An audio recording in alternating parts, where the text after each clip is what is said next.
The Arc de Triomphe du Carrousel is a triumphal arch in Paris, located in the Place du Carrousel. It was built between 1806 and 1808 to commemorate Napoleon's military victories of the previous year. The more famous Arc de Triomphe de l'Étoile, across from the Champs Élysées, was designed in the same year. It is about twice the size and was not completed until 1836.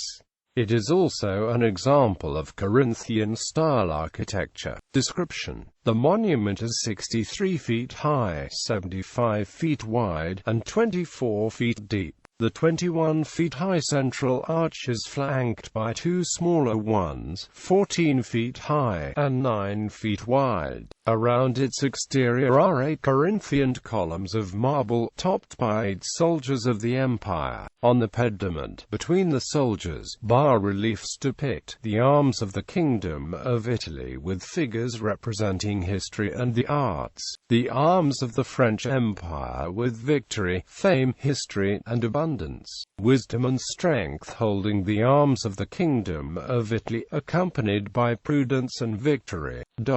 Napoleon's diplomatic and military victories are commemorated by bas-reliefs executed in rose marble.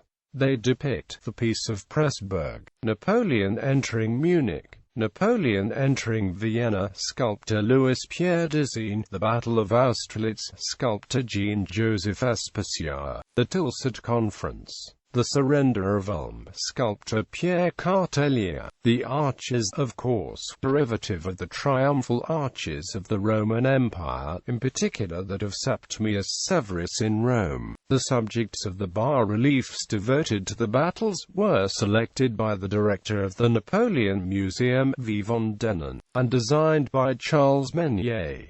The upper frieze on the entablement has sculptures of soldiers: Auguste Maritain's cuirassier, Charles Louis Courbet's dragoon, Joseph Chinard's horse grenadier, and Jacques d'Emy Dumont's sapper. The quadriga atop the entablement is a copy of the so-called horses of St. Mark that adorn the top of the main door of the St. Mark's Basilica in Venice, but during both French empires the originals were brought up for special occasions.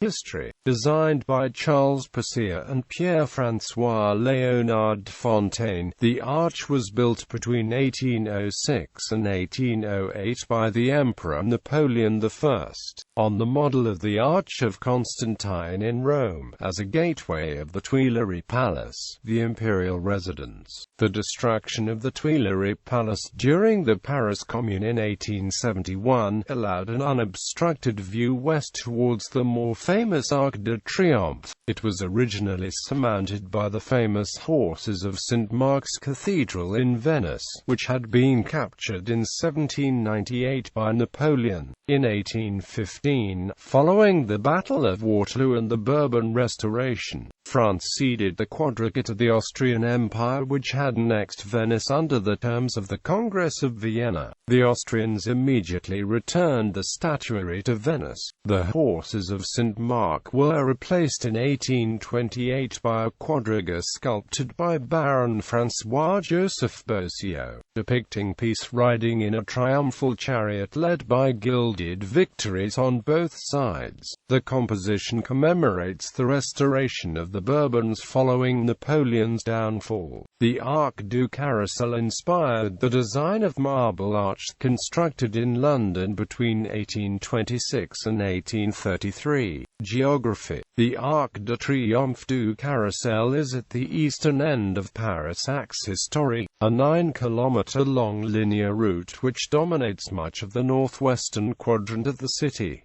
It is, in effect, the backbone of the right bank. Looking west, the arch is perfectly aligned with the obelisk in the Place de la Concorde, the centerline of the Grand Boulevard Champs Élysées. The Arc de Triomphe at the Place de l'Étoile, and, although it is not directly visible from the Place du Carrousel, the Grande Arche de la Défense. Thus, the axis begins and ends with an arch. When the Arc du Carrousel was built, built. However, an observer in the Place du Carrousel was impeded from any view westward. The central part of the Palais des Tuileries intervened to block the line of sight to the west. When the Tuileries was burned down during the Paris Commune in 1871, and its ruins were swept away, the Great Axis, as it presently exists, was opened all the way to the Place du Carrousel and the Louvre.